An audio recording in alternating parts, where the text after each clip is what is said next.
Well, Foodie Beauty is back after taking 2 days off. She said she wasn't ill or anything. She was just mentally exhausted. And she also thinks that her Ozempic is contributing to this. Now she shows up and she's still wearing the same clothes. And she says she's been wearing these same clothes for 7 days now.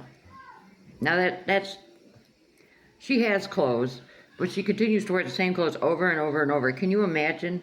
If she's wearing the same clothes for 7 days in a row, she's probably not bathing either. That's just the facts of it. She decides to weigh herself. She said when she went to the doctor, she weighed 178 kilograms. She now weighs 172, which is 379 pounds. So she says, basically, I'm fat. So she's been on this weight loss medication for at least a month. But she did manage to lose 6 pounds. So, I mean, at least that's a start. And after she gets off the scale, she immediately starts eating McDonald's. She says, even though her stomach gets upset, she can eat McDonald's. The cheeseburgers, they almost settle her stomach. I don't understand that, but she has yet to take her new dose of Ozempic. She's behind on that.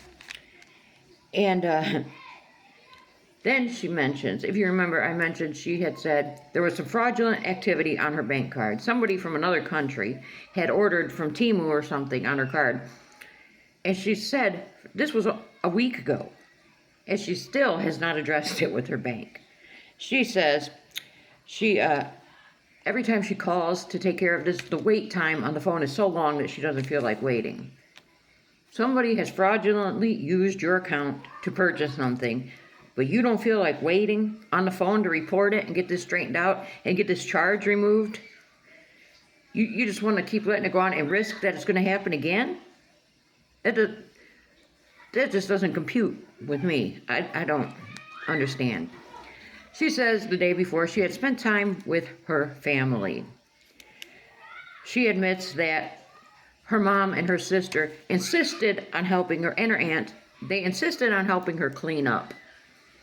And, we notice this every time she says that her mother or aunt or sister has been there, the apartment's clean. And we know she doesn't clean. I mean, how much cleaning could she really do when she's sitting on a scooter? She admitted she has to use the scooter in the apartment to sweep even. So she says, and they took out the recycling for her because she has to ride her scooter down the hall or wherever to get rid of her recycling and her trash. She can't even walk that far. She decides then, she says, can I mute? I'm going to have to mute you because I have to make a call. She couldn't think to do this before she gets on live. So she actually says that she called the pharmacy.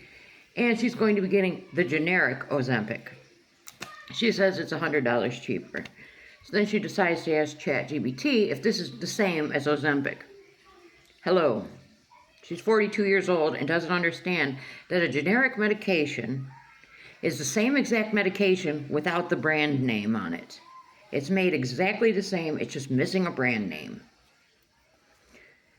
And she was supposed to take her dose several days ago already. So she's not taking this seriously at all.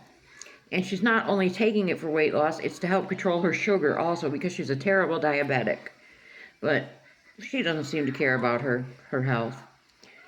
She says that she's finally going to do some laundry today. I mean, it's about time you've been wearing the same clothes for 7 days. She's something else. She says that she got a gift card last time from the dispensary, last time she made a purchase. That right there tells you how often she's going to this dispensary and just how much she's spending there. I can only imagine the amount of money she's spending at this dispensary. Between the dispensary and the DoorDash, that's got to be breaking her. It's got to be. I'm assuming she shows us so proud that she has more than one fork now. She had one fork for months since she's lived there in November. She's had one fork. And she finally has some silverware and shows us so proud. I finally have more than one fork.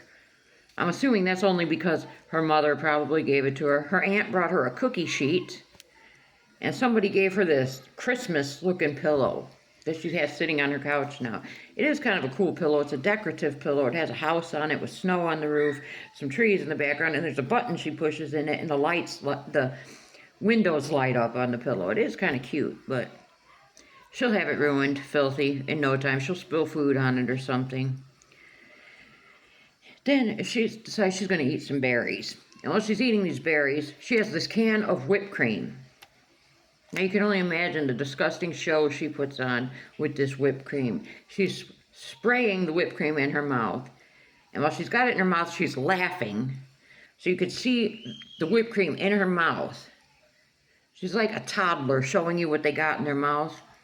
You know, you can expect that from a toddler, but you don't expect that behavior from a 42-year-old woman.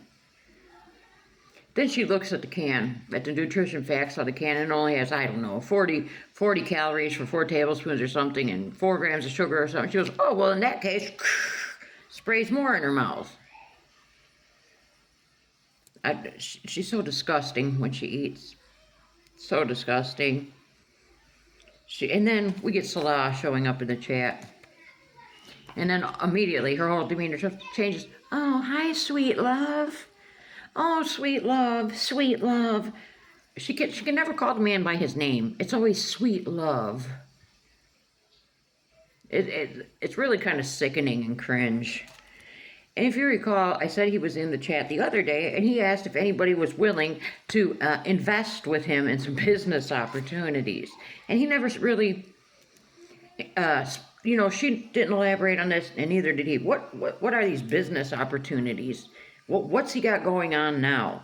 I mean, he's already had his, Vandalay fragrance thing, his big fragrance empire.